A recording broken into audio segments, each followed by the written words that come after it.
नमस्कार, आकाशवाणी देहरादून से प्रस्तुत हैं प्रादेशिक समाचार। पहले मुख्य समाचार। प्रधानमंत्री नरेंद्र मोदी ने कहा, आकांक्षी प्रखंड कार्यक्रम का लक्ष्य ब्लॉक स्तर पर नागरिकों के जीवन की गुणवत्ता में सुधार लाना है। समसामयिक न्यायिक विकास और न्याय प्रणाली को विधि एवं प्रौद्योगिकी के माध्यम से सुदृढ़ करना विषय पर नैनीताल में आज से 2 दिवसीय उत्तर क्षेत्र 1 का क्षेत्रीय सम्मेलन शुरू। वित्त मंत्री डॉक्टर प्रेमचंद अग्रवाल ने कहा, पूंजीगत परिसंपत्तियों के सृजन में अभिवृद्धि करना राज्य की शीर्ष प्राथमिकता। और अल्मोड़ा के सोमनाथ मैदान में 7 महीनों के प्रशिक्षण के बाद 282 अग्निवीर सेना का अभिन्न अंग बने। समाचारों के साथ मैं नीता कांडपाल। अब समाचार विस्तार से। प्रधानमंत्री नरेंद्र मोदी ने कहा है कि आकांक्षी प्रखंड कार्यक्रम का लक्ष्य ब्लॉक स्तर पर नागरिकों के जीवन की गुणवत्ता में सुधार लाना है। श्री मोदी ने आज नई दिल्ली में भारत मंडपम में संकल्प सप्ताह का शुभारंभ किया। उन्होंने कहा कि आकांक्षी प्रखंड कार्यक्रम प्रशासन की गुणवत्ता सुधार कर देश के 329 जिलों के 500 आकांक्षी प्रखंडों में लोगों का जीवन बेहतर बनाएगा। प्रधानमंत्री ने कहा कि इस कार्यक्रम के 5 वर्ष पूरे हो चुके हैं और यह कुशल प्रशासन का सशक्त उदाहरण साबित हुआ है। आकांक्षी जिला कार्यक्रम से एक और बात तय होती है। अगर हम गुड गवर्नेंस की बहुत बेसिक चीजों पर ध्यान दें तो चुनौतीपूर्ण लगने वाला लक्ष्य भी हासिल हो सकते हैं। आकांक्षी जिला प्रोग्राम के लिए हमने बहुत ही सरल रणनीति के तहत काम किया है। श्री मोदी ने कहा कि आकांक्षी जिला कार्यक्रम की सफलता आकांक्षी प्रखंड कार्यक्रम के लिए सुदृढ़ आधार बनेगी। हमारे संवाददाता ने बताया है कि भारत मंडपम में आयोजित कार्यक्रम में लगभग 3000 पंचायत और प्रखंड स्तर के जनप्रतिनिधि और कार्यकर्ता शामिल हुए। किसानों और समाज के अन्य वर्गों के लगभग 2 लाख लोगों ने भी वर्चुअली इस कार्यक्रम में भाग लिया। नैनीताल में समसामयिक न्यायिक विकास और न्याय प्रणाली को विधि एवं प्रौद्योगिकी के माध्यम से सुदृढ़ करना विषय पर आज से 2 दिवसीय उत्तर क्षेत्र 1 का क्षेत्रीय सम्मेलन शुरू हो गया है। इसका आयोजन उत्तराखंड राज्य न्यायालय द्वारा उत्तराखंड न्यायिक और विधि अकादमी एवं राष्ट्रीय न्यायिक अकादमी के तत्वाधान में किया गया है। इस सम्मेलन में उच्चतम न्यायालय से 7 न्यायाधीश भी शिरकत कर रहे हैं। राज्यपाल सेवानिवृत्त लेफ्टिनेंट जनरल गुरमीत सिंह ने सर्वोच्च न्यायालय और उच्च न्यायालय के न्यायाधीशों के साथ संगोष्ठी का दीप प्रज्वलित कर औपचारिक शुभारंभ किया। कार्यक्रम को 5 सत्रों में बांटा गया है और इस दौरान न्यायिक व्यवहार के तत्व, निर्णय लेखन, ई कोर्ट परियोजना का अवलोकन और प्रभावी न्यायिक प्रशासन के लिए उभरती और भविष्य की तकनीक विषय पर चर्चा की जाएगी। इस सम्मेलन के चलते भवाली और नैनीताल में आज और कल यातायात प्रभावित रहेगा। नैनीताल पुलिस से प्राप्त जानकारी के अनुसार आज शाम 7 से 8 बजे तक और कल सुबह 9 से 10 बजे तक होटल कंट्री इन भीमताल से लेकर नैनीताल हाई कोर्ट तक यातायात प्रभावित रहेगा। कैबिनेट मंत्री गणेश जोशी ने कहा कि प्रधानमंत्री नरेंद्र मोदी खेलों को बढ़ावा देने के साथ साथ खिलाड़ियों के उन्नयन के लिए लगातार प्रयास कर रही हैं। देहरादून में आयोजित प्रथम अखिल भारतीय राज्य स्टेट T20 क्रिकेट प्रतियोगिता के शुभारंभ करते हुए श्री जोशी ने कहा कि राज्य में खेल और खिलाड़ियों को आगे बढ़ाने और उन्हें प्रोत्साहित करने के लिए राज्य सरकार लगातार काम कर रही है। प्रधानमंत्री नरेंद्र मोदी ने कहा कि कल सुबह 10 बजे देश भर में विशेष स्वच्छता अभियान चलाया जाएगा। उन्होंने कहा कि देश में स्वच्छता बनाए रखना हम सब की साझा जिम्मेदारी है और स्वच्छ भारत की दिशा में हर प्रयास महत्वपूर्ण है। श्री मोदी ने स्वच्छ भविष्य के लिए प्रत्येक देशवासी से इस प्रयास में हाथ बटाने की अपील की है।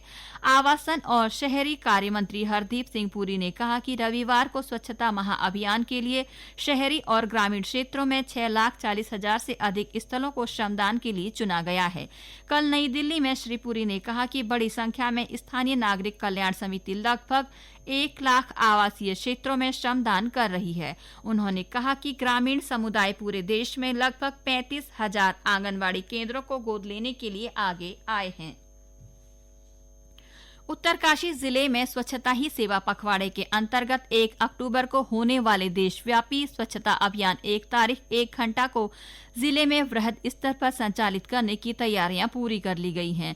जिला मुख्यालय में 22 स्थानों के साथ ही जिले के ग्रामीण क्षेत्रों में 552 स्थानों पर यह अभियान चलाया जाएगा। जिलाधिकारी अभिषेक रुहेला ने जिला स्तरीय अधिकारियों को अलग अलग स्थानों की जिम्मेदारी सौंपते हुए अभियान को सफल बनाने के निर्देश दिए हैं। उधर स्वच्छता ही सेवा अभियान के तहत पिथौरागढ़ के सीमांत गांव सेला में आज स्वच्छता अभियान चलाया गया। स्थानीय निवासियों और पर्यटकों ने गांव के आम रास्तों, सार्वजनिक स्थलों और सामुदायिक भवनों के परिसरों में सफाई की। ये समाचार आकाशवाणी के देहरादून केंद्र से प्रसारित किए जा रहे हैं। आइए स्वच्छता पखवाड़े में 1 अक्टूबर को एकजुट होकर 1 घंटे के लिए सुबह 10 बजे श्रमदान कर पूज्य महात्मा गांधी जी को स्वच्छ भारत की स्वच्छांजलि दें। स्वच्छता कार्यक्रम की अधिक जानकारी के लिए स्वच्छता ही सेवा.com पर जाएं। वित्त मंत्री डॉक्टर प्रेमचंद अग्रवाल ने कहा कि पूंजीगत परिसंपत्तियों के सृजन में अभिवृद्धि करना राज्य की शीर्ष प्राथमिकता है। उन्होंने कहा कि सुनहरे भविष्य के लिए निजी क्षेत्र में निवेश की वृद्धि के साथ साथ सार्वजनिक निवेश में वृद्धि के लिए प्रदेश सरकार विशेष प्रयास कर रही है। देहरादून में आयोजित एक बैठक में वित्त मंत्री ने बताया कि केंद्र सरकार ने निवेश को बढ़ावा देने के लिए scheme for special assistance to states for capital investment 2023-24 के तहत राज्यों के लिए सितंबर 2023 तक पूंजीगत व्यय के लक्ष्य निर्धारित किए हैं। इसी क्रम में उत्तराखंड को 8,797 करोड़ का 45% पूंजीगत व्यय करने का लक्ष्य दिया गया था। वित्त मंत्री ने बताया कि प्रदेश ने 29 सितंबर 2023 तक लगभग 4,800 करोड़ रुपए पूंजीगत परिव्यय कर लिया है। अल्मोड़ा के रानीखेत स्थित ऐतिहासिक सोमनाथ मैदान में 282 अग्निवीर 7 महीनों के कठिन परिश्रम और प्रशिक्षण के बाद सेना का अभिन्न अंग बन गए हैं। अग्निवीर बने इन जवानों को कुमाऊं और नागा रेजिमेंट की विभिन्न बटालियनों में भेजा जाएगा। मुख्य अतिथि कुमाऊं रेजिमेंट सेंटर के कमांडेंट ब्रिगेडियर गौरव बग्गा ने परेड की सलामी ली। बैच का सर्वश्रेष्ठ अग्निवीर का पदक संजय नेगी को दिया गया है। टिहरी गढ़वाल में आयोजित आगरा खाल थौल महोत्सव के अवसर पर जिलाधिकारी मयूर दीक्षित और नरेंद्रनगर नगर पालिका परिषद अध्यक्ष राजेंद्र विक्रम सिंह ने माउंटेन बाइक रैली को हरी झंडी दिखाकर रवाना किया। इस मौके पर जिलाधिकारी ने कहा कि जिले में साहसिक खेल और पर्यटन के क्षेत्र में अपार संभावनाएं हैं। उन्होंने कहा कि कसमौली ट्रैक रूट को विकसित किया जाएगा ताकि कौशल और रोजगार को बढ़ावा मिल सके। आज नरेंद्रनगर से आगरा खाल थौल के नाम से विंटरलाइन फेस्टिवल की एक शुरुआत की गई है, जिसमें कि एक साइकिल रैली का यहाँ पर इनॉग्रेशन किया गया है और उसके साथ ही चूँकि हमारा स्वच्छता पखवाड़ा भी प्रारंभ हो गया है और उसमें लगातार गतिविधियाँ चल रही हैं। कल पूरे देश भर में कल 1 तारीख को 1 घंटे सभी लोग उसमें श्रमदान करके सफाई अभियान करेंगे, तो उसके लिए जागरूकता रैली भी यहाँ पर निकाली गई है। और जो भी आज साइकिलिस्ट या जो भी ट्रैकर्स भी जाएंगे वो भी अपने जहाँ भी ट्रैक करेंगे या अपनी एक्टिविटीज़ करेंगे वहाँ भी सफाई अभियान एक वहाँ पर हमारे द्वारा आयोजित किया जाएगा। इस मौके पर नगर पालिका अध्यक्ष ने स्वच्छता सेवा पखवाड़ा के अंतर्गत स्वच्छता की शपथ दिलाई। अल्मोड़ा के सोबन सिंह जीना विश्वविद्यालय में स्वामी विवेकानंद के विचारों का समावेश विषय पर सेमिनार का आयोजन किया गया।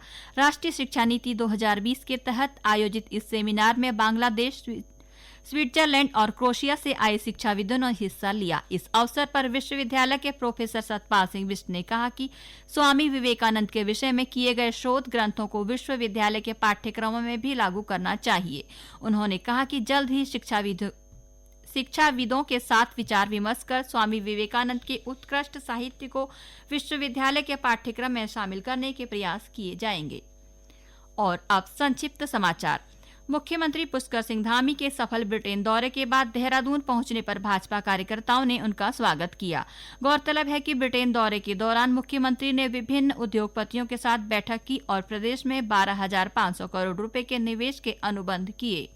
चमोली के जिलाधिकारी हिमांशु खुराना ने जिला कोषागार का अर्धवार्षिक निरीक्षण किया। उन्होंने इस दौरान अधिकारियों को दस्तावेजों के बेहतर रखरखाव को लेकर सतर्कता बरतने के निर्देश दिए।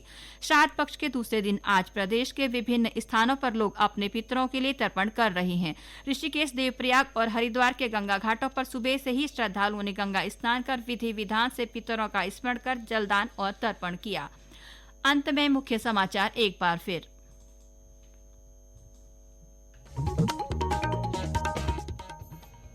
प्रधानमंत्री नरेंद्र मोदी ने कहा, आकांक्षी प्रखंड कार्यक्रम का लक्ष्य ब्लॉक स्तर पर नागरिकों के जीवन की गुणवत्ता में सुधार लाना है। समसामयिक न्यायिक विकास और न्याय प्रणाली को विधि एवं प्रौद्योगिकी के माध्यम से सुदृढ़ करना विषय पर नैनीताल में आज से 2 दिवसीय उत्तर क्षेत्र 1 का क्षेत्रीय सम्मेलन शुरू। वित्त मंत्री डॉक्टर प्रेमचंद अग्रवाल ने कहा, पूंजीगत परिसंपत्तियों के सृजन में अभिवृद्धि करना राज्य की शीर्ष प्राथमिकता। और अल्मोड़ा के सोमनाथ मंदिर मैदान में 7 महीनों के प्रशिक्षण के बाद 282 अग्निवीर सेना का अभिन्न अंग बने। इसके साथ ही प्रादेशिक समाचार का ये बुलेटिन समाप्त हुआ। नमस्कार।